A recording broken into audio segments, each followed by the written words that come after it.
Isn't it crazy just how over the top the Sega sponsorship was in F1 with Williams in 1993? I mean, the Grand Prix itself was literally called the Sega European Grand Prix, and when I mean over the top, the grid girls themselves were dressed as Sonic. Yes, you heard that correctly. So the FW15C was driven by Alain Prost and Damon Hill for the 1993 championship. Fun fact, Adrian Newey actually designed that car, but the European Grand Prix took place in UK's Donington Park circuit, and that Grand Prix was actually seen as the height of a very intense marketing campaign by Sega. I mean, the lengths they went to really was quite something with marketing. The Sega logos could be seen on billboards on the track, but I particularly love how Sonic's legs are shown on the side of the car to mimic the driver's legs. I think that's very clever. And they nearly went to extreme lengths. So Simon Morris, who was Sega's UK marketing director, said to Eurogamer in 2016 that they even wanted to put the logo underneath the car in case it flipped over.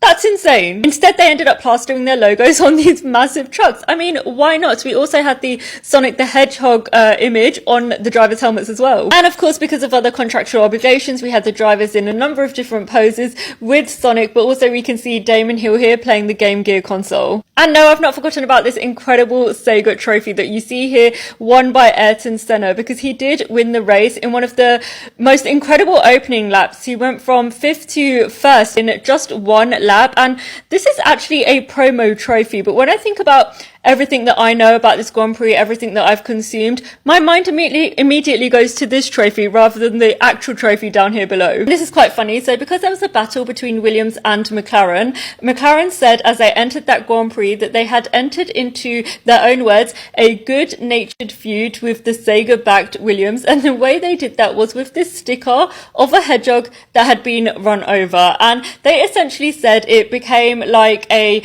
badge of honor, and they applied it to the MP48 whenever it won a victory. Funnily enough, it was thought that the trophy that Senna had won had been lost, but it was actually in the back room somewhere on a shelf gathering dust, and then in 2020 McLaren tweeted that the trophy returns to the MTC, so it was sitting proudly on a shelf. Williams won the Constructors' Championship in 1993 and Alain Prost the Drivers' Championship, but for this race specifically, Ayrton Senna and McLaren did win. But for Sega, it did not really matter because their marketing led them to become entrenched in Formula One forever. Isn't that crazy?